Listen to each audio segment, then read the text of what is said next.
line as the racing continues. Austin Dillon up front. They shifted him out. It's gonna be a big one. And now around goes the 3 in front of the pack. They're all collected. The 11 with damage, the 22 as well. Big right here. Smoke rolling out of the cars that even cleared this incident. They shuffled out the 11 of Denny Hamlin, and then while trying to regroup, the 3 of Austin Dillon gets around. Ricky Stenhouse Jr. in the 17, major damage. A lot of good cars in this wreck. Chris Buescher in the 37, also the 18 of Kyle Busch. Anytime you see a guy get turned around entering a corner. Or does he block the 14? The 14 makes a move, the 3 blocks. You said it time and time again, blocking causes accidents. This is an accident at the front of the field. But he moves to go inside, and that upset the 3 a little bit. Got the 3 a little bit loose. But the 3 headed on down the track to try to block anyways, or try to get down there and protect that line, protect that lead. The 2019 Daytona Summer Race was by far one of the most frustrating races, solely because this crash took out almost the entire field. It effectively ended the race, and the racing before this was fantastic. It just seemed like this race was set up to be one of the greatest ones we've had in a long time at Daytona. But unfortunately, with this wreck and Mother Nature, we never got to see to the checkered flag. But for the racing we had, it was pretty phenomenal. For this front, there he gets, fell into the wall. Off of the front bumper, Custer, and up in the air my. goes Ryan Preece, and for the second time in his career, he is flipping at Daytona. Good grief. Off the front bumper, we were talking about a lap before. Custer got to his bumper, that thing went side to side, and he couldn't hold on to it. It was one too many. Across the front bumper, some more here, it gets crossed up. Rest is history. There it goes. Now watch the 60 car, Preece. Bam! Yeah, you saw the... Gets up on the... That's wild. I've never seen a car do that. That shows how fast they go. And they pile up behind him. This is from Eric Jones.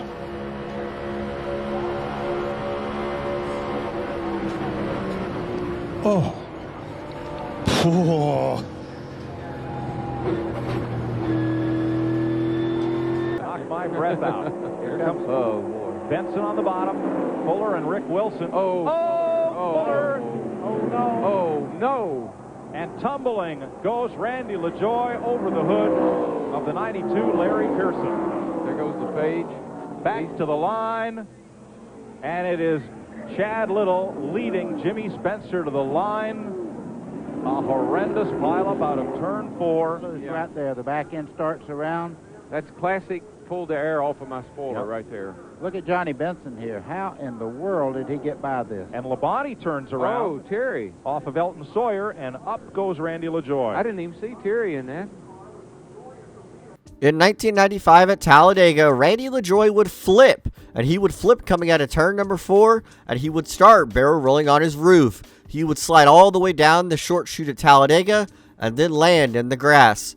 Ultimately, this wasn't a very bad flip, as it could have been much, much worse, but several cars in this accident had massive impacts. And something else I would also like to point out, when they were coming off of turn number 4, there was a car almost at a dead stop on the apron, so this crash could have been a lot worse than it really was. Up turn 4. Okay, he'll be coming into the picture here very shortly. There he is by himself.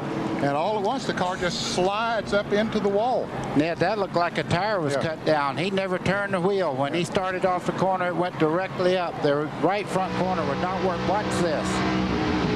You hear him out? And he does hit that wall hard. Oh, what a tough break for the 3-time champion. Pit stops under this caution flag, and Kenny Irwin is first out of the pits, the pole sitter. Jeff Gordon had plenty of bad hits in his NASCAR career, and this was probably the very first one that really got him. And it was at Texas when he would pop a tire coming out of turn number 4, and he would slam into the concrete outside wall, and I would assume it knocked the breath out of him and much more. Thankfully, Gordon was okay after this wreck, but this was the first of many of horrible impacts that Jeff Gordon would have in his entire NASCAR career. Well, here it is. Waltrip in the 55, Mears in the 13, Stewart in the 14. You can see Tony just a little bit late in making that move to get back down. Harvick and Kenseth on the outside had a run, so they were literally going to go by him on both sides. Watch the two. The championship leader somehow avoided getting really torn up in that.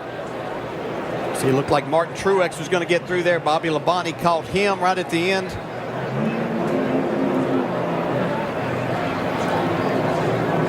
They waited all day to do it, but it was big when it happened. Yes, sir. See Michael Waltrip just barely catching the left rear quarter panel of Kevin Harvick. Get him involved. Stewart's car upside down on top of Casey Kane's number 5. Super Speedway right now. Let's go down and see if we can catch up to some of the top 5 measures. And down here, Greg Biffle, Kyle Busch, both of them kind of describing amongst the laugh and probably a big sigh as well. By far, one of the most wildest crashes I've ever seen as a NASCAR fan was the 2012 Talladega playoff race. Tony Stewart tried to block Michael Waltrip on the bottom of the track, wasn't clear, and sent himself and Waltrip back up the track. And it collected everybody but like 6 cars. This was still the most craziest thing that's probably ever happened at Talladega, and that's saying something. This crash will be forever remembered as the big one. Actually, never mind. The everyone. 3. He's got some help with him. My God, oh, into the wall they go. The 11 now also caught up in it. The whole Haley. The 3 of Austin Dillon squeezes through. He is in front. And look at virtually the only car to clear it. Unbelievable. Unbelievable. That I've never seen racing that intense in Daytona. Never. And Martin Truex Jr. is going to gain some spots here. So many that won't be able to continue. Whoa, no, Problem Johnson's out of it. Big wreck. Can't go. Big wreck going to happen here on the front no, straightaway. man. You are kidding me? Look at who came out front, though, on the back straightaway. Matt Kenseth and Larson. And Kyle Larson. Gosh. There are just no words to describe what just happened. The 48 couldn't go, and he just backed everybody I don't think up. he spun the tires. It looked to me like either something broke or he didn't get it into third gear. It just, yeah, he never took off. Well, yeah, he couldn't go, and everybody behind him couldn't stop. No. In 2016, Jimmy Johnson would miss a shift at Dover. What would happen behind him was something I still cannot fathom. Nobody could stop enough for this, and everybody was involved. Martin Truex ran into the back of Jimmy Johnson. Kevin Harvick ran in the back of him. And once Chase Elliott got through, about everybody else behind him was involved, and Dale Jr. got clipped at the end. It just seemed like nobody wanted to slow down, and nobody wanted to try to avoid this wreck. Half a lap to go. Here comes Stewart in the 33 as Logano goes to the point. 3 wide in turn 4. A squeeze to the outside wall. Trouble in the corner. Hard, vicious crash. Who gets through to win the race? Caution flag has just been called. The race leader is James Butcher in the 30 car. Unbelievable. Hanging tough here on the restart. Oh, here we go. Got trouble. That's Casey Kane. It goes sideways. Joey Logano nowhere to go. Oh, my. Clint Half the Boyer field through is the grass. The big one at Daytona has happened at lap 97. That is the huge one at Daytona. Justin Allgaier. Oh, and the Denny 18 Hamlin, gets on its roof. and Kyle Busch rolls upside down. A rain delay Coke 0400 Daytona raced on a Sunday, and they already had a big one earlier in the race, collecting Jeff Gordon, Dale Jr., and Tony Stewart, but the big ones weren't done yet. And it was when Joey Logano got hooked down the backstretch with Casey Kane, and it sent everybody spinning and crashing. Kyle Busch even ended up on his roof after this one. This crash would ultimately be the deciding factor of the race, as rain would come later on, and Eric Almirola would be able to take home the victory as one of the few cars remaining without damage. To get boxed right here as they try to go 3 Four wide. wide. Stewart slid. Oh, Gordon's no. hard into the wall. There's No. Edwards. Allmendinger. Oh, no, what But a Gordon mess. and Stewart, and then cars trying to sweep by on the outside. Menard, Montoya, McMurray, Harvick, or rather Boyer, all get caught up in it. What a wadded-up mess. The big one in Texas. With 17 laps to go, Tony Stewart and Jeff Gordon were battling it out outside the top 5, and Greg Biffle would come off turn number 4 and slide up into Gordon, which would then side draft his way to Tony Stewart. They would both get squirrely and wreck each other. This would ensue multiple cars crashing and even like Clint Boyer to be collected in this accident. Taylor Lawson was completely sideways and spinning through the grass. And back out onto the racetrack in front of a few trucks. One of those Skinner gets Kyle clobbered. Skinner gets hit hard down into turn 1. On his side is Mike Skinner, back on the wheels now. He got hit very hard. He was. I'm okay. He got turned around after Malsom spun off 4. I just happened to be watching it. He was sliding backwards, went up in the middle of the racetrack, and got clobbered from behind. But we heard him say he's all right. Yeah, that was great news. And that was Mike Skinner himself saying, I'm all right. Adam Alexander. He came on the radio, criticized another driver on the track, and you could hear the tone in his voice. He was okay, but the fierce competitor in him was coming out. And after a wild crash like that, you tip the cap to NASCAR for their safety and how well these trucks are made. And See him on the inside of the 13 of Johnny Sauter. Oh, Sauter pinches him a little bit low. Pinches him into the grass. Now watch There's this. a white now. truck that clobbers him. Watch this. Right there. Very hard hit. Got completely underneath that 5. Hard hit. Is that TJ Bell in the 11 truck? I believe it is. Take another look. There, Skinner was in the grass. Now you see the caution light come on. See the roof flap goes up, and then TJ Bell. Ooh, wow. He had no idea. TJ Bell had no idea that 5 was coming up the racetrack. No, he couldn't. Even if he had it, there wasn't anywhere he could have went. Nothing he could have done. What in the world happened here? I don't know. You'll see the yellow car come in. There, it looks like Mark might have got in the back of the 30 car and turned Michael sideways. Look at Earnhardt got sideways. Somebody looked like made some contact with Uh-oh, we've got a problem. Contact here, for sure. Darrell Walton and Joe Rutten. Walton's car gets on his roof and over and over. Darrell Waltrip tumbling down the backstretch in what appears to be a very, very serious crash. Joe Ruttman, the other car involved in that incident. Darrell Waltrip. Come on, BW.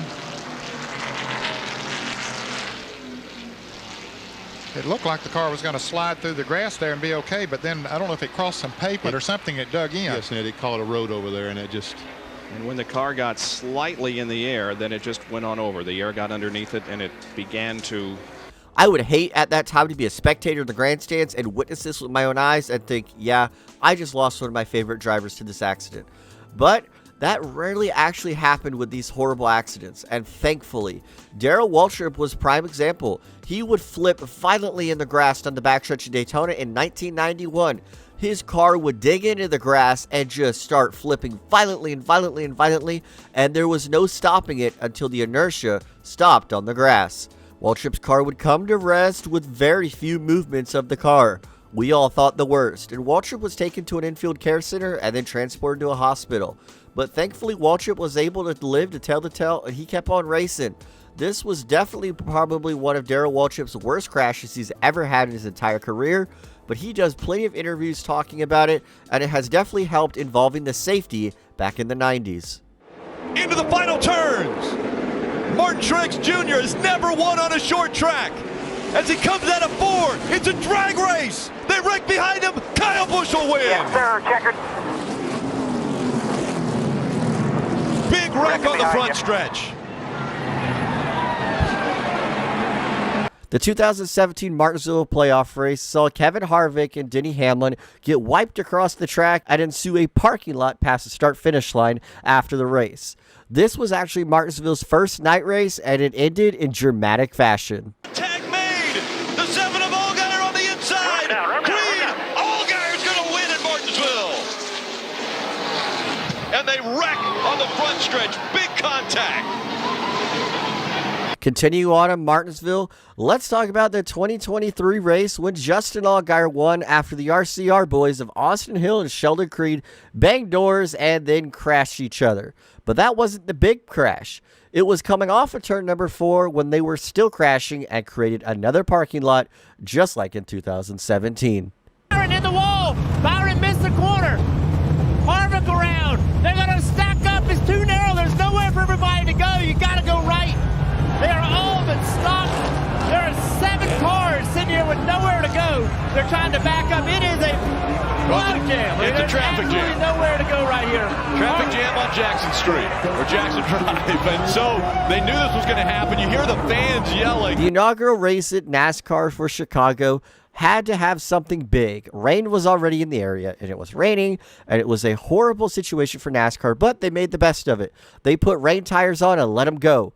But unfortunately, when you're racing a street course and somebody overshoots a corner and somebody freaks out, a parking lot will ensue. And all these drivers clogged the track, and everybody was involved. How about riding right in the middle now? Just waiting for whichever line.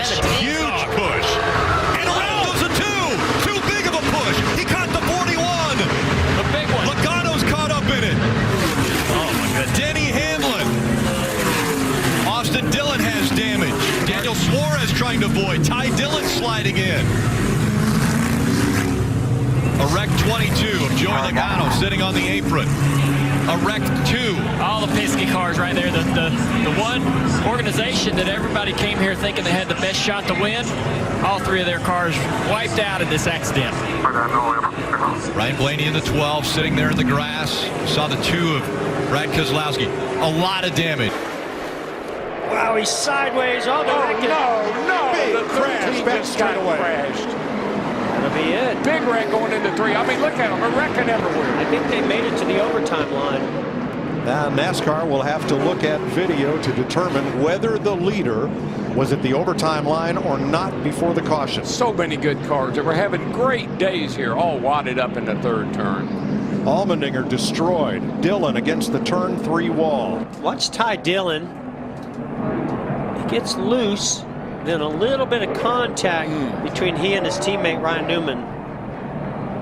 Hard contact, 77 and a 13 there. And then it's on. Yep, and he gets into the one. Is that McMurray down there? Allmendinger, Bain. 1 year later, after the Dover incident, when we were back in Dover, Jimmy Johnson would get his revenge and pick up the victory.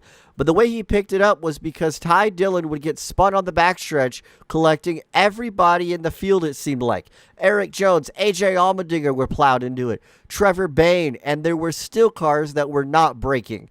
NASCAR had to throw the caution, and Jimmy Johnson was declared the winner. But this was definitely one of the biggest crashes on the final lap at Dover we've ever seen. Now into 5 and turn 6. All of that contact between the 2 leaders is allowed. While the 24 is spinning. The 24's there's multiple cars into the wall here.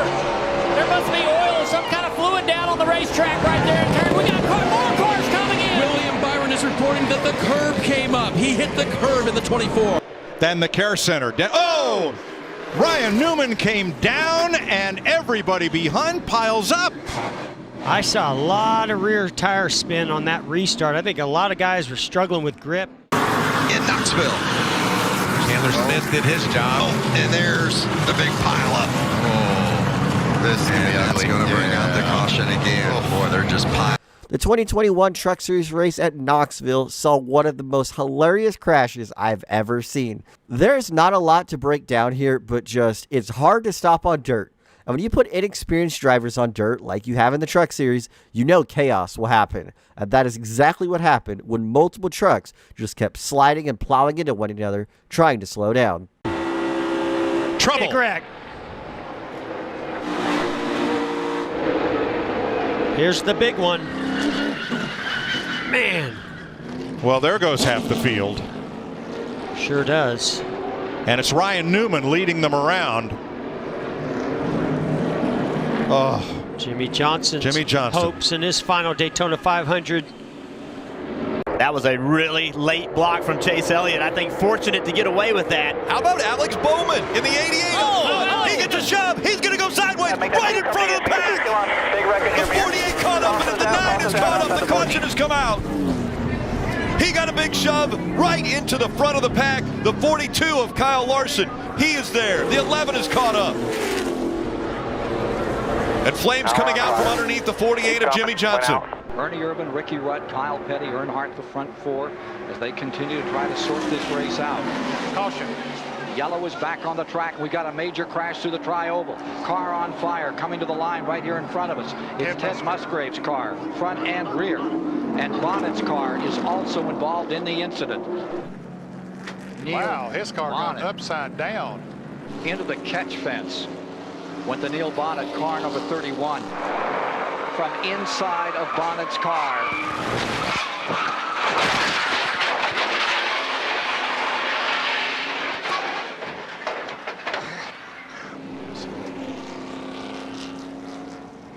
All right. Neil Bonnet, okay. Jimmy Spencer is second. They come through the tri-oval. Checkered is waving. Ernie Irvan wins, and Rusty spins and gets airborne. And flips wildly right at the start-finish line. Very reminiscent of his accident at Daytona. Oh, man. That is too bad. Let's see. What a way. Yeah, he's moving. I see him moving around in the car. Rusty, and go right out of the picture, and it looks, there he is. Earnhardt right up on the back bumper of Rusty, and he does touch him. That's and why around he goes, and that's one reason that Dale Earnhardt went down there. That's why he was so concerned, because he touched Rusty Wallace to start this situation, it looks like. And the car overturns about 6 or 7 times, pirouetting on its nose, end over end, side over side, comes to a rest on its wheels between the start-finish line and turn 1. Rusty Wallace would come to rest right after the start-finish line at Talladega after he got turned by Dale Earnhardt Sr. Wallace's car would fly in the air, and then the minute it hit the ground, it started barrel rolling in violent ways.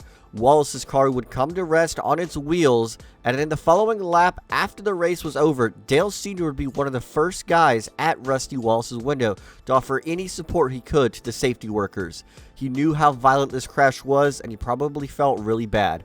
Thankfully, Wallace was able to walk away after this horrible accident. Here goes a pass. Gordon making a move on the inside of Earnhardt. Oh, Jarrett's loose.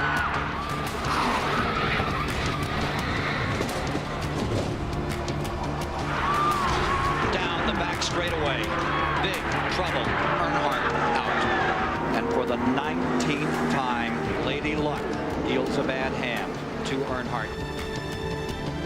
You can see him coming off. That's Jeff Gordon right under Earnhardt. Earnhardt gets into the outside wall, moves over in traffic there. Everybody checked up. There's contact from the car just behind him. Dale Jarrett got into him just a little bit. You can see Ernie Irvan there slamming into the outside wall. And going under him.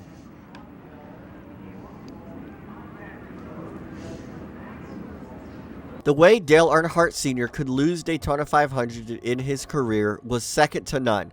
I will never understand the luck he had. Up until 1998, he would lose races by flipping a seagull, running out of gas, popping a tire, you name it. And in 1997, Jeff Gordon would flip him over on the back straightaway, and his day was done.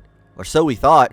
Earnhardt would actually get out of the ambulance and get back in his race car and drive it all the way back to pit road to fix it up because he wanted to finish the Great American Race. A tire trouble, turn 1, hard, a car in the wall, and spinning down to the bottom. There's going to be 10 or more cars involved. Johnny Benson.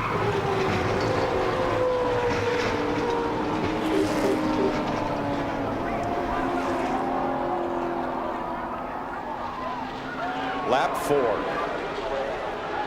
Here they come to the flag, and everybody pretty much out of the throttle. Man, that car was almost on its top right there. It hit that wall a ton. Rusty Wallace, his teammate, the 2 cars involved. As they come through, watch for the last 2 cars, which I believe, there's Earnhardt Jr. up high getting through with Schrader and Tony Raines. Jr. and Raines. Darrell, I believe the 12 car, Ryan Newman, looks like he was out of shape, maybe starting to get loose by himself. And Newman almost flipped over. Remember, he had that hard crash at Daytona where he got on his roof at back in February. I can't imagine that there wasn't some sort of contact. I'm starting to think if your name is Ryan, you're going to flip a lot at super speedways, because Ryan Newman has had some vicious crashes at any super speedway track that he's ever been to. And at Talladega, there is a forgotten crash where he went in the air and almost flipped. And it was in 2003 when he went head-on to the outside wall in the middle of the big one.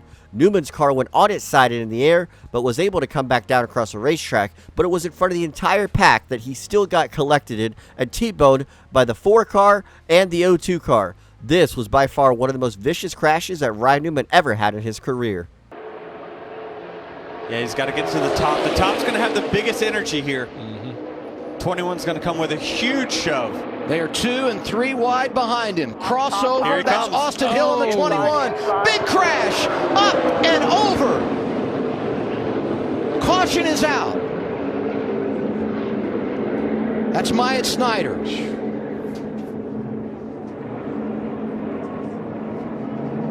Looks like he's moving around, winning it down. That's a good sign. I believe Austin Hill's got this. And the leader, Austin Hill.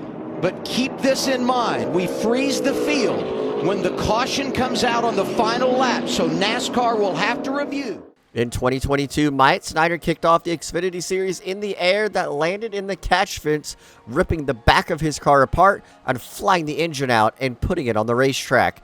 This was an extremely dangerous crash and a horrifying one to witness. Thankfully, Myatt Snider just left this accident with just a few bruises. That just shows how remarkable the safety has been in NASCAR over the last 25 years. To have a car that has gone over the catch, that has had a car fly into the air, into the catch fence, ripping it to shreds, and the driver being okay. Thankfully, Myatt Snider walked away from this accident, because it was horrifying to watch. A little bit. Is he going to get help? Is he going to come? He's looking. Almost. He almost squeezed Harvick into the wall, and here comes Harvick, the 29, with Matt Kenseth. Oh, Mark got loose. Mark got loose. And Harvick's getting a run off turn 4. It's going to be a drag race all the way back to the start-finish line. No caution. They're side by side, right to the line. Big crash. Here they come. Checkered flag. By far, the most chaotic and honestly one of the best, if not the best finish to the Daytona 500 we've ever seen came in 2007 when Kevin Harvick and Mark Martin were side by side coming off of turn number 4, and Harvick just beat Martin by just a little bit. But what was even wilder was young driver who was always hyper, Clint Bowyer, ended up flipping upside down on his roof and on fire to finish the Great American Race. And if I don't know what would be more Clint Bowyer-like than that, there's nothing that would be better than that for him. That fit him perfect, but this was by far the craziest finish in the Daytona 500 history. Tyler Reddick out front. Now Tyler's going to try to block. He's in the fence.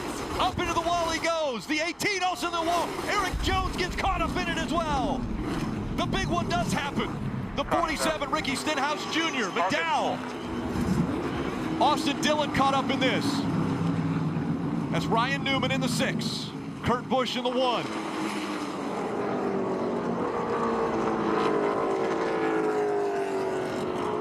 Little damage to the 19 down there. He's carrying a bumper cover to get clear with Jones with the help, but he did. He goes up to block into that outside line. Some contact there with the 18, both of them in the fence. Then behind him, the 24, the 48, the 21. I think all those 3 got by with no damage. The 24, we got to get another look at him and make sure he didn't get some damage on his right side. But you said it, Junior. Right here, Tyler Reddick, clear. Way too aggressive of a block. No way Kyle Busch could really do anything there. And then everything behind it just is complete chaos. A huge hit by that 37 that gets turned back up the racetrack. This race will always produce some of the most fantastic finishes and crashes. It's the cut race to make the playoffs. Drivers are driving in over their head and making desperate moves on the racetrack. And this is what happened when Tyler Reddick threw a bad block on Kyle Busch that effectively took out so many contenders and a lot of championship drivers' hopes and dreams at making the playoffs. Unfortunately for a lot of these contenders, they were unable to keep going, but it sure made for some fantastic racing and storylines.